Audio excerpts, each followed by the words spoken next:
Alright, welcome to Phyre Dojo. Today I am testing a Cedar bow drill kit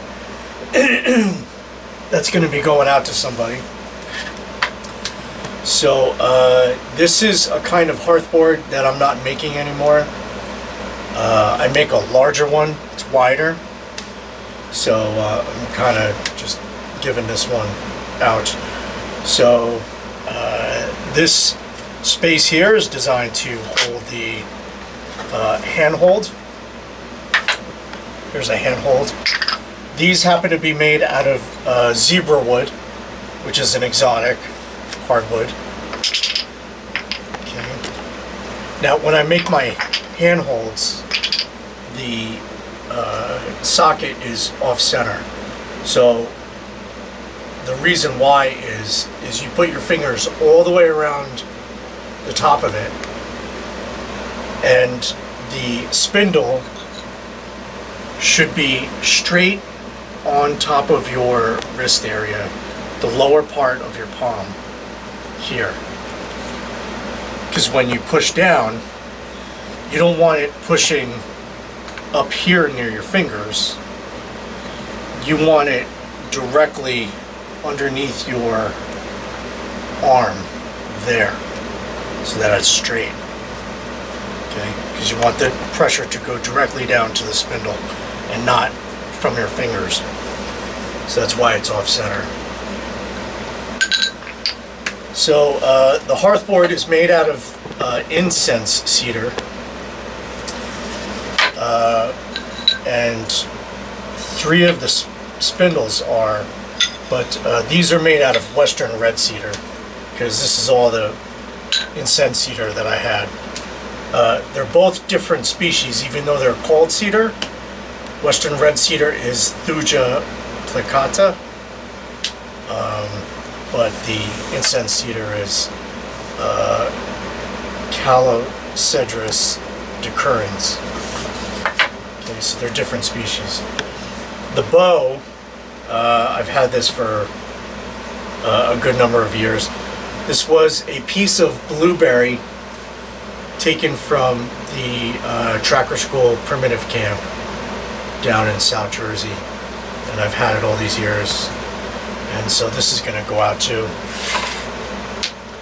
Alright, so the board also holds 2 spindles in the these troughs, okay, so that the spindles can't fall out, right? The troughs are designed to hold the coal, so you don't lose the coal.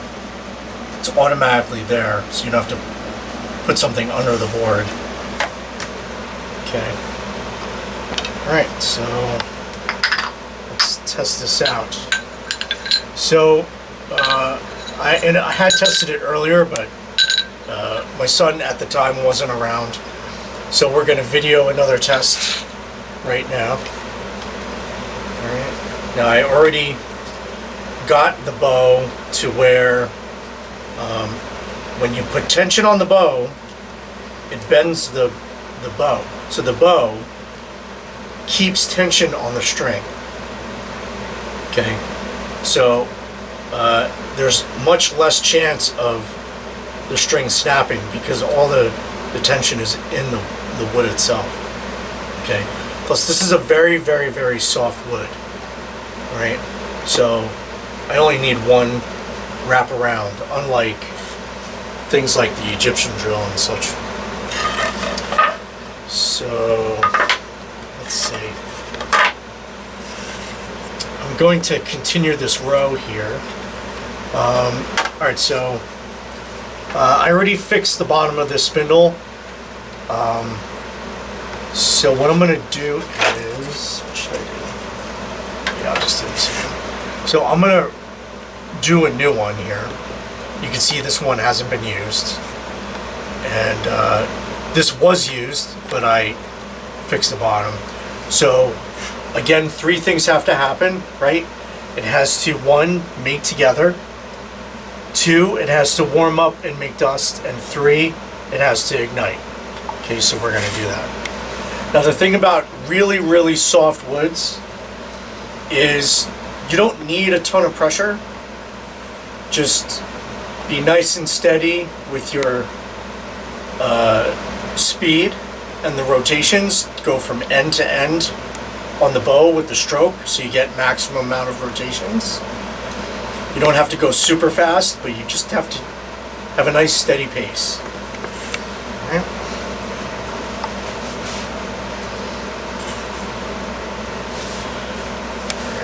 So I gotta get this mated together. Now you'll also notice that this is not one of the main reasons for this video is because this is not your classic mating of the spindle to the board. The socket is already there, the notch is already there, and the bottom of this is flat. It's not your classic pointed end trying to mate with the board, okay? So there's a problem that will occur when you're doing it this way, and when you push in one direction, it eats out wood on that side of the socket, and when you pull, it eats out wood on that side of the socket, and you're basically burning yourself in oval. It's not staying round. It's like going oval. It's going wide. Each time you burn, it burns on that side, then it burns on this side, burns on that side, burns on this side. So you have to sometimes do what I call a four-direction bowing. So what I'm going to do is I'm going to bow across this way. I'm not going to bow toward the notch. I don't want to burn toward the notch. I want to burn against a wall and a wall. Okay, there's two walls here. I don't want to go where there is no wall, where the notch is. So I'm going to, since this is a softwood, I can get away with this. Okay, here we go. First I'm going to bow across, but then I'm going to bow, as soon as I know it's mated, I'm going to bow the usual north-south, okay? So first I'm going to bow east-west, then I'm going to bow north-south. So I'm going to get this started this way. I already put soap in the handhold. I'm going to make sure this stays straight. Okay, so it's turning into an oval. So now I'm going north-south. Nice and steady. Go to end on the bow. Keep your spindle straight. Nice and straight. You don't need a ton of pressure because it's a very soft wood.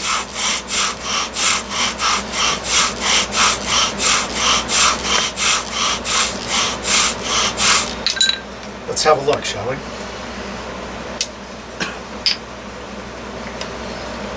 We have our coal.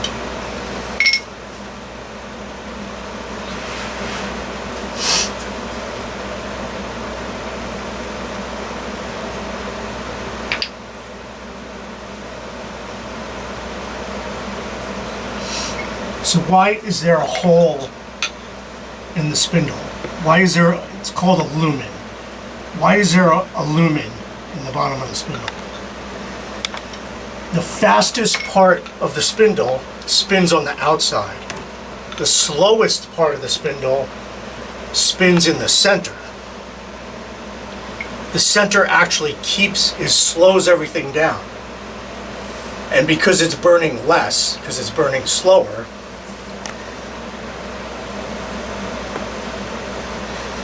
this is what creates the sphere effect, the half sphere on the bottom of your spindle when you keep it solid. If you have experience with a bow drill, the bottom of the spindle, when you burn it, is now round. And the reason for that is because the center burns slower and the outside burns faster. And then, therefore, it creates a half dome. So what I do is, this is the principle of why a hand drill stalk, a plant stalk, works. Because a plant stalk has no center. It only burns on the outside. So You also want to apply this principle to your spindles, regardless, if at all possible. Eliminate the center. Now, it's in the trough, so the coal can't go anywhere.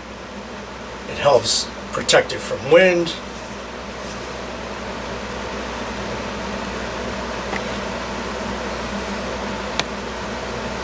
I like to get it to glow.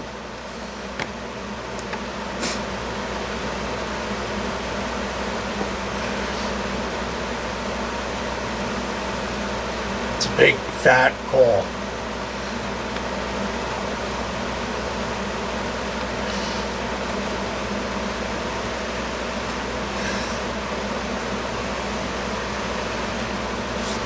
Alright, then you take your tinder bundle and you drop the coal in your tinder bundle.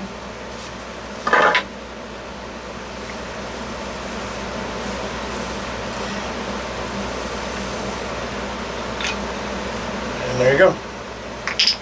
So this person gets zebra wood pressure hand brace, a couple spindles,